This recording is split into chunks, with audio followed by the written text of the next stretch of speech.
3 soldats thaïlandais blessés par une mine à la frontière cambodgienne, la tension monte.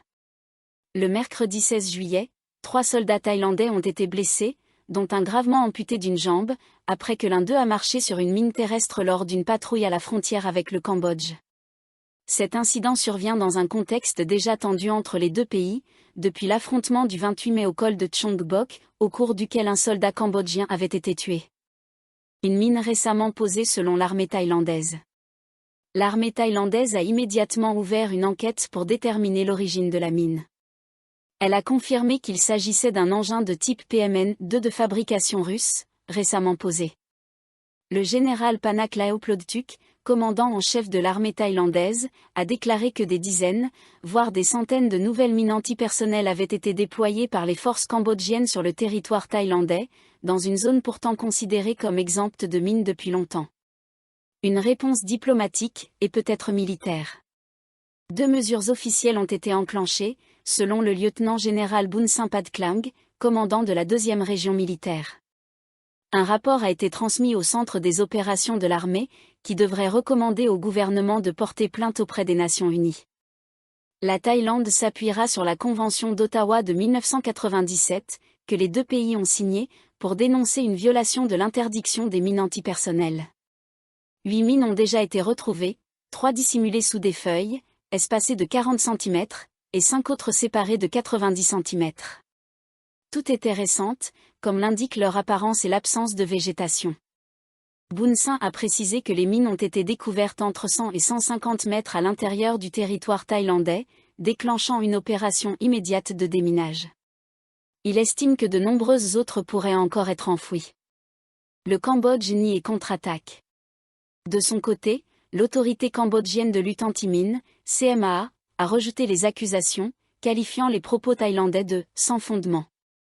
Elle regrette l'incident, mais nie toute implication des forces cambodgiennes. Le général Boon Saint a balayé cette version, affirmant « Personne ne poserait de mine à proximité de ses propres troupes. Cette zone est indéniablement thaïlandaise. » Même le dirigeant cambodgien l'a reconnu. Il a ajouté que les mines avaient été posées pendant une période où les forces thaïlandaises avaient temporairement suspendu leur patrouille. Selon lui, la Thaïlande se réserve le droit de réagir de manière décisive et appropriée pour défendre sa souveraineté, sans forcément attendre l'aval du gouvernement. Une escalade dangereuse entre les deux pays. Depuis l'affrontement meurtrier du 28 mai, les relations se détériorent. La Thaïlande a fermé plusieurs postes frontières, impactant directement les casinos cambodgiens et provoquant la colère de Phnom Penh. Hun Sen, ancien Premier ministre cambodgien et père de l'actuel chef du gouvernement, un Manet, a relancé les tensions en rendant publique une conversation privée avec la première ministre thaïlandaise, provoquant une crise politique à Bangkok. Depuis, la Thaïlande a intensifié sa lutte contre les centres d'appel cambodgiens, accusant la famille Hun Sen d'y être impliquée. Cette affaire a même entraîné la suspension de la première ministre thaïlandaise le 1er juillet. Les postes frontières terrestres ont été officiellement fermés le 23 juin. Le typhon Wifa menace la région, forte pluie attendue en Thaïlande du 20 au 24 juillet. Le typhon Wifa, actuellement en approche de Hong Kong, devrait provoquer de fortes pluies en Thaïlande entre le 20 et le 24 juillet, accompagnées de risques d'inondations et de glissements de terrain. Hong Kong en alerte maximale. Ce dimanche 20 juillet, l'Observatoire météorologique de Hong Kong a émis une alerte de niveau maximal pour des vents de force ouragan, avec des vitesses moyennes de 118 km/h ou plus. En conséquence, 500 vols ont été annulés et toutes les crèches et écoles ont été fermées. La Thaïlande se prépare à l'impact. En Thaïlande, les autorités appellent la population à la vigilance. Le service météorologique thaïlandais a lancé sa première alerte le 19 juillet à 22 h, signalant que Wifa, alors situé au nord de la mer de Chine méridionale, avait atteint le statut de forte tempête tropicale, avec des vents soutenus de 120 km/h. Le typhon se dirige actuellement vers le golfe du Tonkin et le nord du Vietnam, où il devrait s'affaiblir en dépression tropicale entre le 21 et le 22 juillet, avant de traverser le Laos puis le nord de la Thaïlande vers le 23 juillet, avec des vents estimés à 75 km/h, selon les prévisions de Zoomert. Index revers pointant vers la droite blanc. Vous pouvez suivre l'évolution du typhon Wifa en temps réel sur le site Zoomert. pluies abondantes sur la Thaïlande. Sous l'effet combiné du typhon Wifa et de la mousson du sud-ouest, la Thaïlande devrait connaître des pluies abondantes à très abondantes entre le 20 et le 24 juillet, touchant les régions nord, nord-est, centre, est et sud du pays. Zone à risque par date. 20 juillet.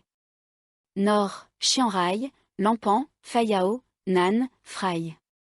Nord-est, Nom Khai, Udon Thani, Mukdahan. Centre, Lopburi, Kanchanaburi, Nakhon Pathom. Est, Rayom, Chantaburi, Trat. Sud, Phetchaburi, Champfon, Phuket. 21 juillet. Les pluies s'intensifient et s'étendent à Bangkok et aux provinces avoisinantes. Du 22 au 24 juillet. Les pluies persistent, avec des effets accrus dans le nord-est, notamment à Cheyafom et Nakhon Ratchasima. Avertissement maritime. Mer d'Andaman, vagues de 2 à 4 mètres, voire plus de 4 mètres pendant les orages. Golfe de Thaïlande, vagues de 2 à 3 mètres. Les petites embarcations sont priées de rester à quai. Avis au public. Soyez attentifs aux risques de crues soudaines et de ruissellement, surtout près des zones vallonnées. Suivez régulièrement les bulletins du service météorologique. Préparez-vous à évacuer rapidement en cas de dégradation de la situation. Les îles de Trat, nouvelle star du tourisme thaïlandais en 2025. À l'est de la Thaïlande, les îles de Trat Koh Chang, Koh Kood et Koh Mak s'imposent comme les nouvelles destinations phares de l'année 2025.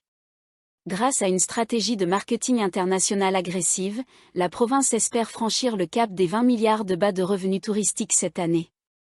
Des campagnes ciblées ont été déployées en Europe, en Australie-Nouvelle-Zélande et dans les pays de l'ASEAN, positionnant Trat comme une alternative paisible, durable et moins saturée que les destinations classiques de la côte d'Andaman. Toutefois, les tensions à la frontière cambodgienne pourraient freiner cet élan. Un excellent début d'année et des réservations au complet. Selon le lieutenant Karako Opa, directeur par intérim du bureau de l'Office du tourisme, TAT, à Trat, la période de janvier à mai 2025 a enregistré une forte activité, avec des recettes mensuelles comprises entre 200 et 400 millions de bahts. Les 410 hôtels et complexes touristiques recensés dans la province, totalisant 11 299 chambres, affichent un taux d'occupation maximal en haute saison. Les voyageurs internationaux se tournent de plus en plus vers les îles orientales de Trat, jugées plus sûres et moins exposées aux catastrophes naturelles. Le souvenir du tsunami de 2004 reste vivace, en particulier chez les touristes européens, qui privilégient désormais la côte du golfe de Thaïlande. Une offensive marketing tous azimuts. La TAT mise sur une présence internationale renforcée pour faire rayonner Trat à l'étranger. Europe.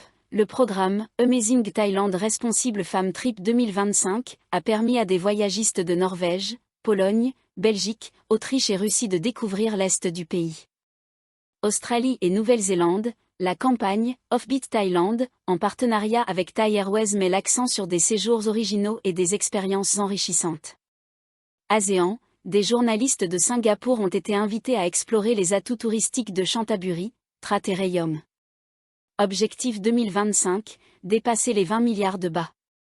Forte d'une reprise dynamique en 2024 avec 18,256 milliards de bahts de recettes, environ 567 millions de dollars américains, la province de Trat vise une hausse de 5% en 2025.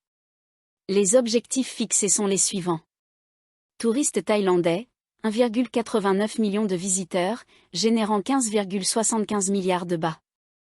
Touristes étrangers, une dépense moyenne de 8 333 bahts par séjour. Recette totale estimée, plus de 20 milliards de bahts, environ 617 millions de dollars américains. Les tensions frontalières, une menace persistante. Malgré ces perspectives prometteuses, les tensions entre la Thaïlande et le Cambodge risquent de nuire au tourisme transfrontalier, en particulier sur l'axe Lek-Koh Kong. Atafong Klintap, de Boon Siri High Speed Ferry, alerte, jusqu'à 200 touristes par jour pourraient manquer à l'appel en haute saison, soit une perte potentielle de plus d'1 million de bahts par jour. Un groupe de 500 à 600 touristes français a déjà annulé son séjour en raison des tensions actuelles. Les professionnels du secteur s'inquiètent d'un possible report vers le Vietnam, Singapour ou l'Indonésie, si la situation perdure. Si le conflit n'est pas résolu avant octobre, mois de démarrage de la haute saison, il faudra probablement 3 à 6 mois pour regagner la confiance des visiteurs internationaux.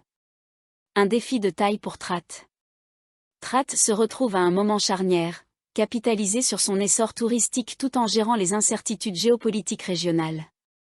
Maintenir l'élan actuel exigera des efforts constants, à la fois sur le plan marketing et diplomatique.